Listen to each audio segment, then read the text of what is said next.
Hello, everyone. You're all very welcome to Underground Cinema. We're only weeks away from the Underground Cinema Film Awards, which will be held in the Royal Marine Hotel on the 16th of November. As most of you know what we're doing now at the moment is we're trying to interview as many filmmakers, actors, cast, crew as we possibly humanly can on the run up to these awards.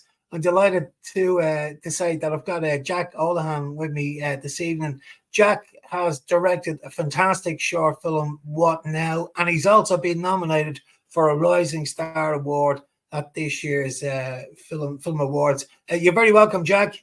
Cheers, nice. I thought my days of being a rising star in anything were over, so I'm absolutely over the moon over here.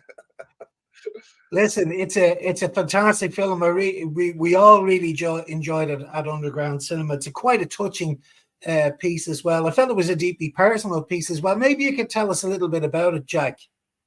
Well, it was an extremely personal piece. I remember I was pitched to my father because obviously I'm acting in it as well as a director writing it. But the man who plays my father in the piece is actually my father as well, who's a theatre actor based here in Ireland. And I remember pitching him the idea. I was living in London at the time, and I kind of said the idea. It was very different to what the end result was, but the kind of bones of it were in the pitch to him. And again, because he's such a seasoned actor, I just really wanted to kind of work with my father, And the subject matter itself, I suppose, it kind of came from a place where it was like.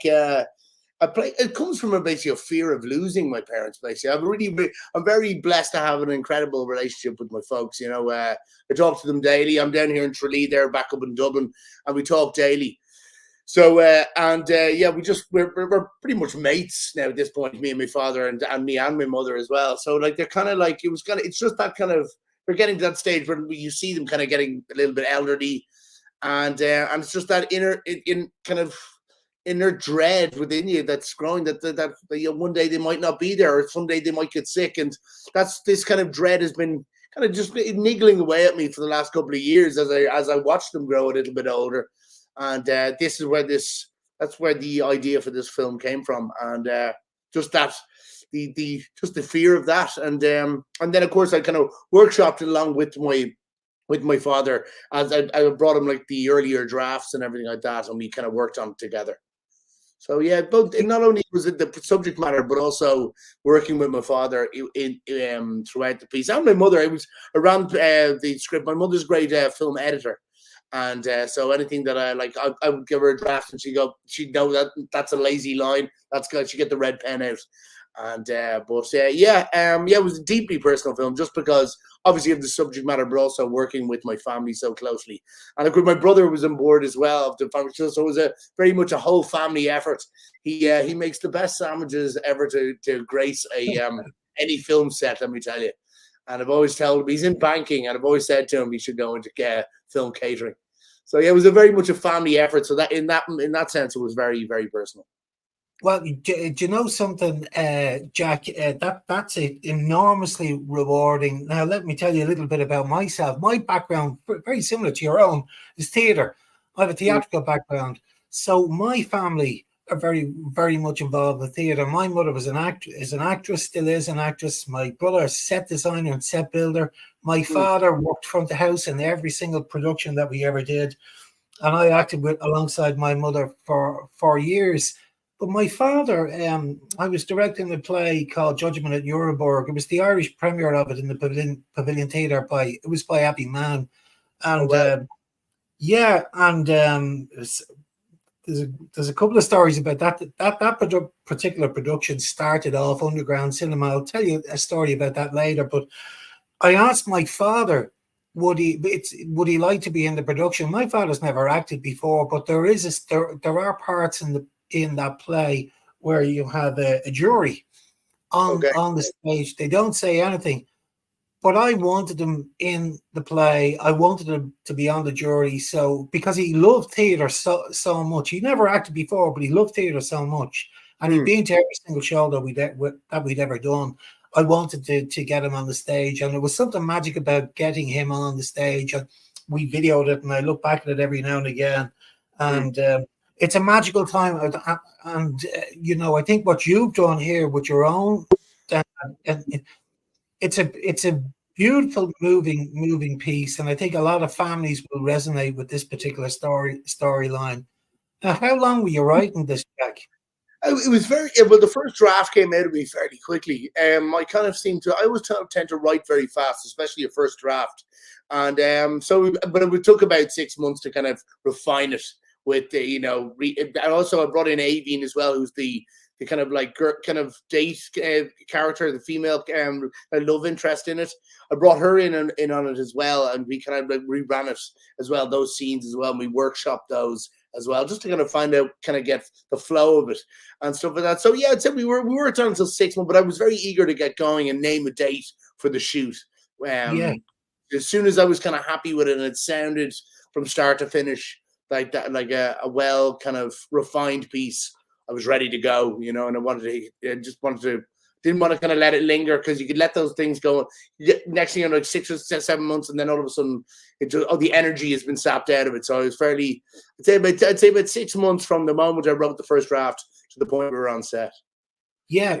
So this storyline is father and son. They've got a lovely, a fantastic relationship. You can call each other. You're like best mates. It's not just like father and son.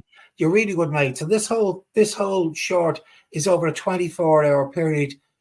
You start noticing things. There are changes. Can you just go into it a little bit more and explain the storyline a little bit, so everyone can get a gist of what the storyline is about? Well, I kind of purposely didn't kind of want to focus in on one kind of, let's say, like something like Alzheimer's or dementia or anything. You knew obviously there's a kind of a neurological problem happening with the father. That's very evident in the movie, but I very, very, very much wanted to just kind of veer away from the specifics of it. But I just wanted to kind of focus on that this is happening, but it's more about the Davies journey. It's like about him kind of coming to terms with and how to deal with this situation that he's found himself in. The mother is gone. Obviously, that's in the dialogue very much earlier on in the movie, when the father forgets that the mother is dead.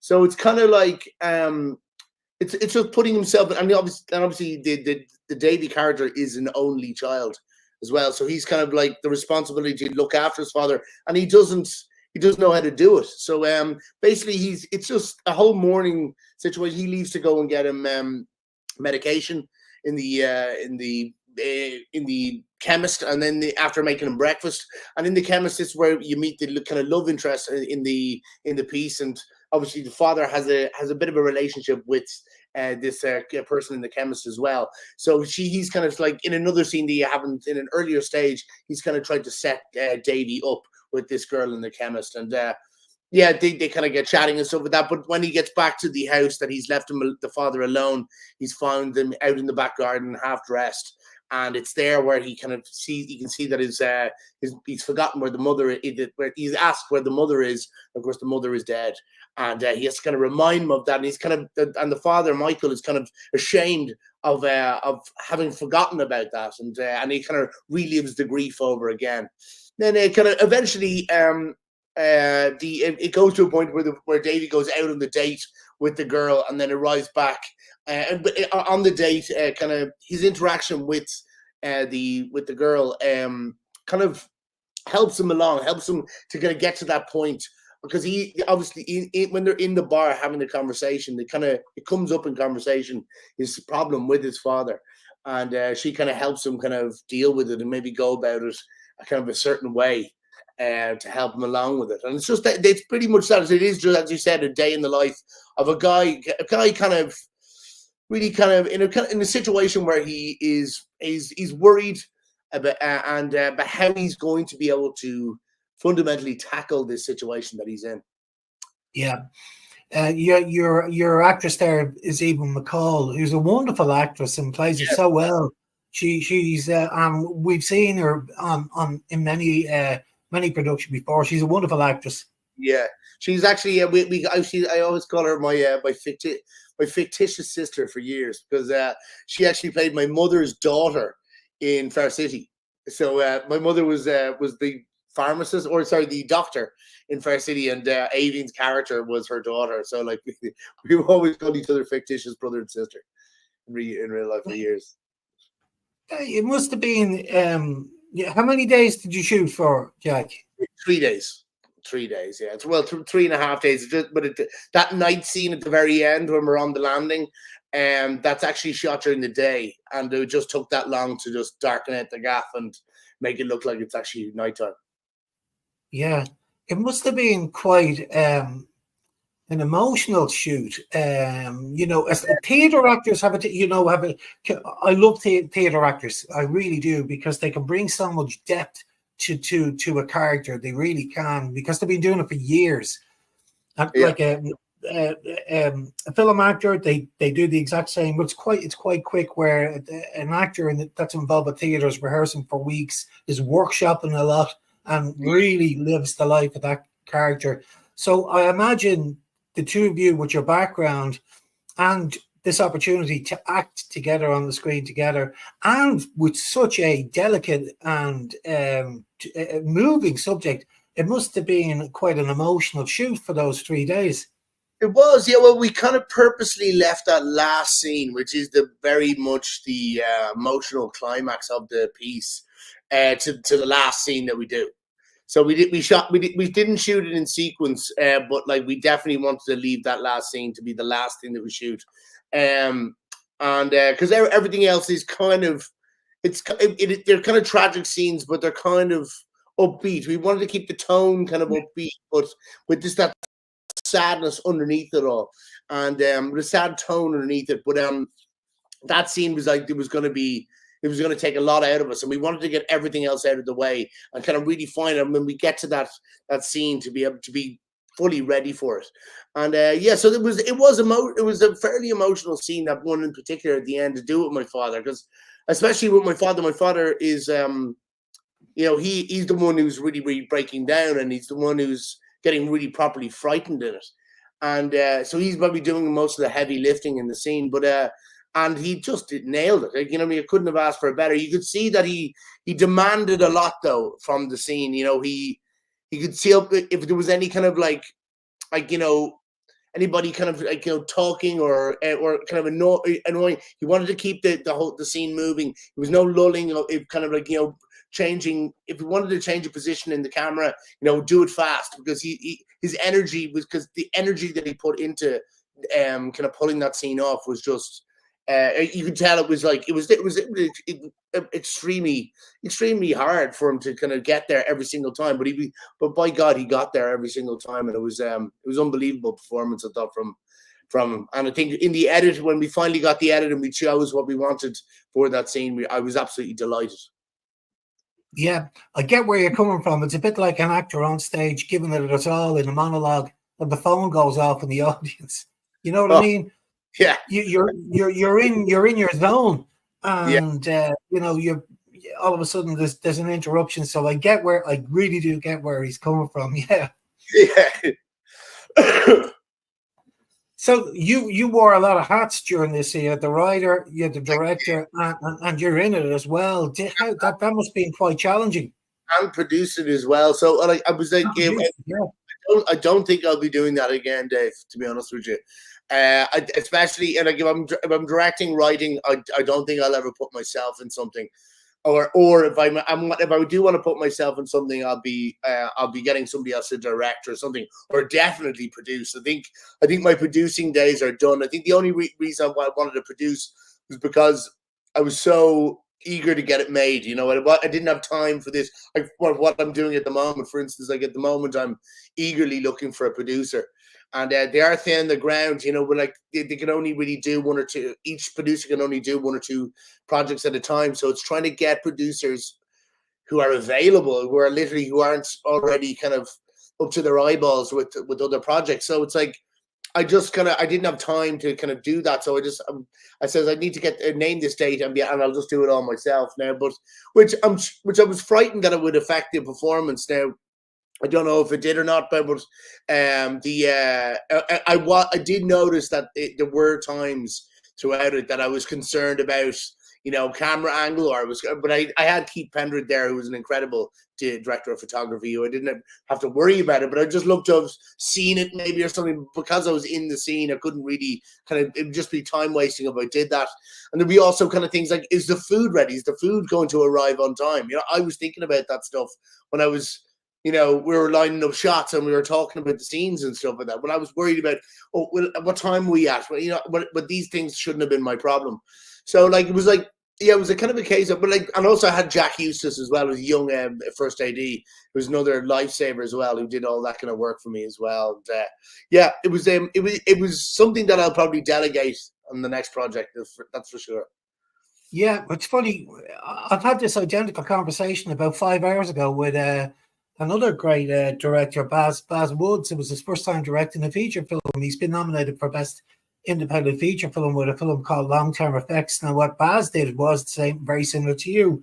He wrote it, directed, produced it. He was also the cinematographer. I asked him the exact same question, and he answered almost identical to you. It is really difficult to wear so many different hats when you're actually in a film, or when you're directing, producing, writing.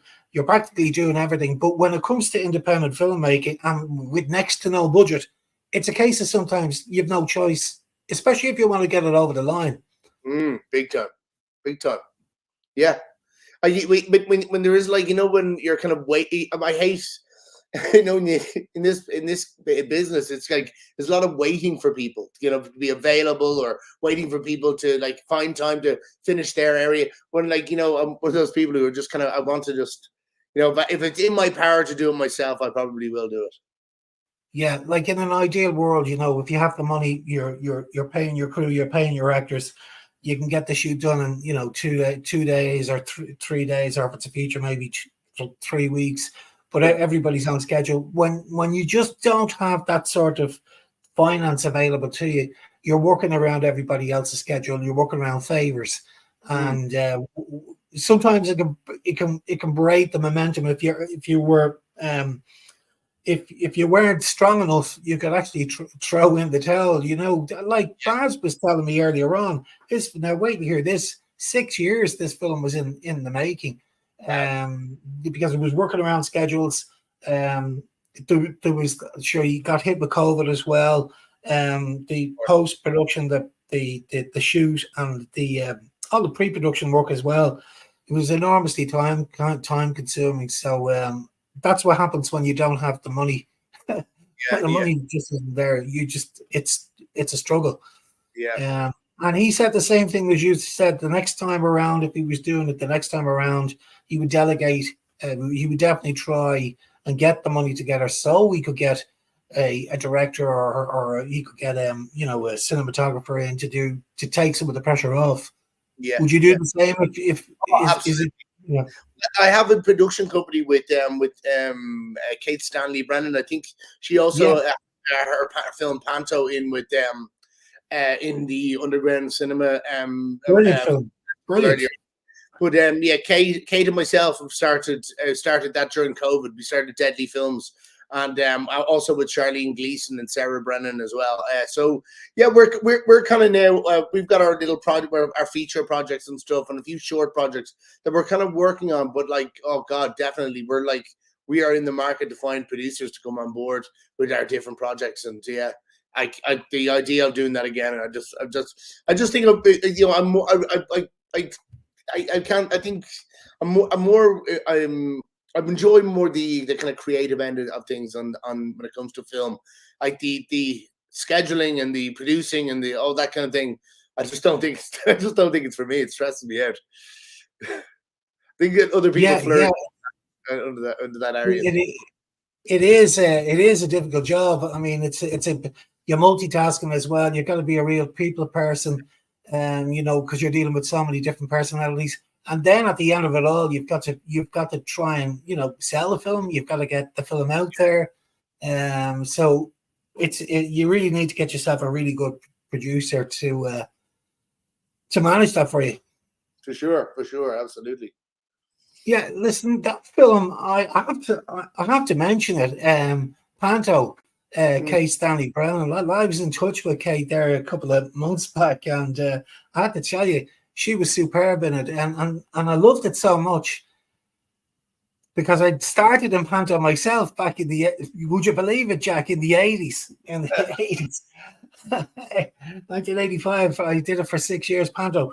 But there's a lot of stuff that she did, that in that short film reminded me of my panto days, and she did an incredible.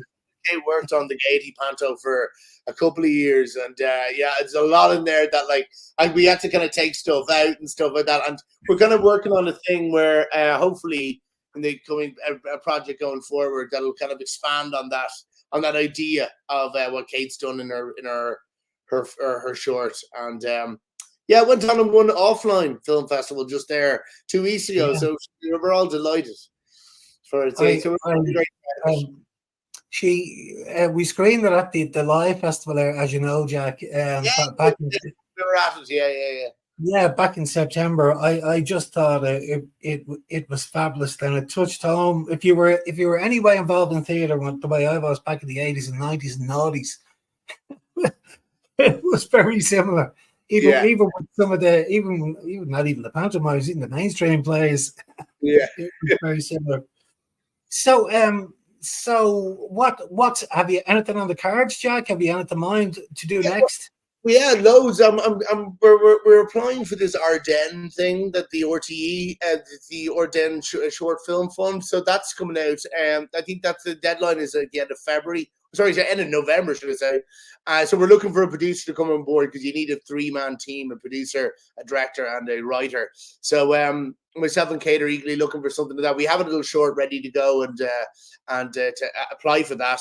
And myself and Kate are both working on our own little features as well. So we have 2 feature films kind of like in writing at the moment. And of course I'm down here in Kerry now till June. So I'm going to be working away. I've done this course to kind of give myself this time, before this, I've never really had time or put stuff off because you'd have normal full-time jobs to kind of like pay your rent and all that kind of stuff, just to kind of get you through. But you'd always kind of have these things, these kind of projects kind of keep you going and stuff. And but like sometimes the full-time job, you just be so knackered after it. But like with this course that I'm doing here down in Kerry, I'm just kind of giving myself the time. I'm giving myself 9 months just to have no excuses. Go down here and just write for 9 months and just see what I come out with. And I think there's a couple of solid ideas there that I'm just gonna work on. They're gestating in the brain, and hopefully I can come back with a couple of ideas. And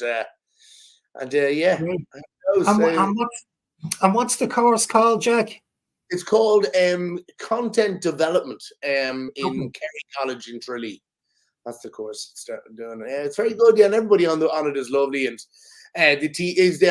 one of the tutors is Jared Barrett. I don't know if you know the director, Jared Barrett. He's the head tutor on it. So he's great. And another guy, Barry Costello, who was from Limerick. And the 2 of them are the kind of head tutors of the course. And we've only been down here a month and a half. We started on the 16th of September.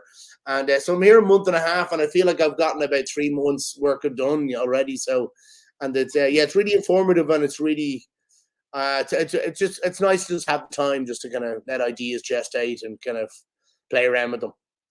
Yeah, fantastic. So you'd recommend it, Jack? Yeah. Oh, definitely. Well, so far so good. Like as I said, I'm only down here since the 16th of September. But everybody in here is sound. There's a real technical area of the college as well. So you've all guys like. So if you want to kind of shoot a short film down here, like they've camera departments there, the sound guys, everything like that. So there's a whole technical area element of filmmaking courses that are on in the same building as you. So if you decided to kind of like write something, let's say a short or something like that, the facilities would be there and the people would be there. Be eager to maybe work on a short if you wanted to. I know we were all talking about it as a class.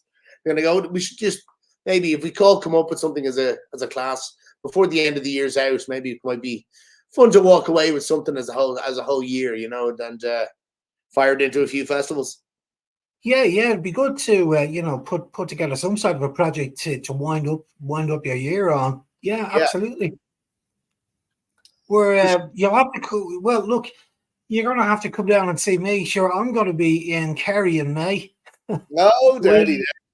Yeah, well, you shoot over to Port McGee, which is not that far away. I think it's about an hour and a half drive Yeah. away. So Port McGee and the May the 4th, we have the May the 4th Sci-Fi Film Festival. We have it every year down in the village of Port McGee. So if you're down there in Kerry, scoot across. It's over on the weekend. You Great have weekend. a screening of Star Wars and all that. It's all sci-fi films. Oh, So it's all sci-fi. So it used to be back, but when the festival first started, everything was sort of Star Wars related. But it's changed over the past 2 years now. It's a sci-fi film festival. In fact, this year it's sci-fi and fantasy, just to put another genre in there. But it's enormously popular, and it's supported by Fáilte Ireland, which is great.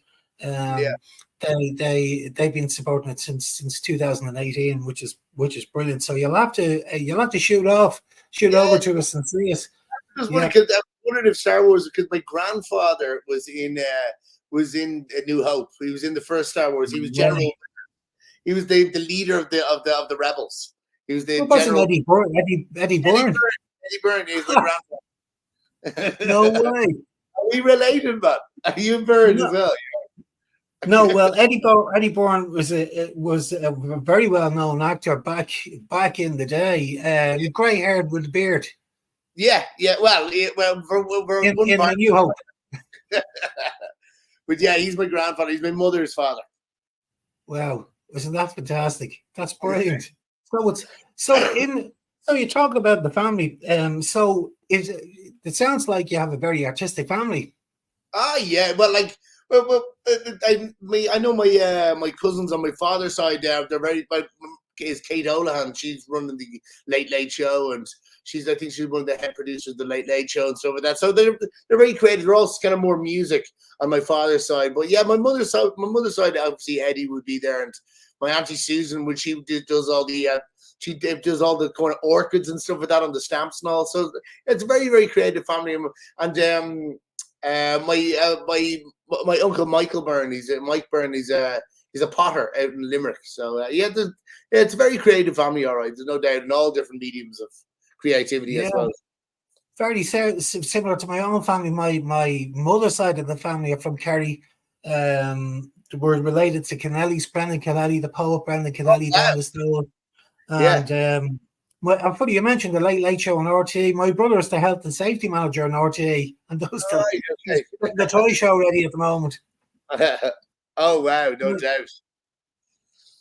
Well, look, Jack, I'm going to wrap it up now. Listen, thanks a million for joining us. I really enjoyed the chat, and I really enjoyed watching the film. It's superb, and my regards to your dad. He did an absolute fantastic job.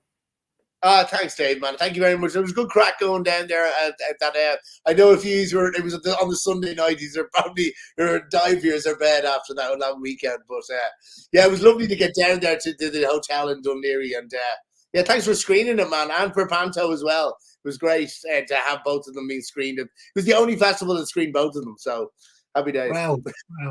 And listen, well done on your nomination as well. It's fantastic to get a recognition as well. Yeah, so well done. I'm about rising star. I'll take that any day of the week, my man. Thank you very much. Okay, Jack. Feel cool, man. Thank you. See you later. Take care, Jack. Bye-bye. Bye-bye.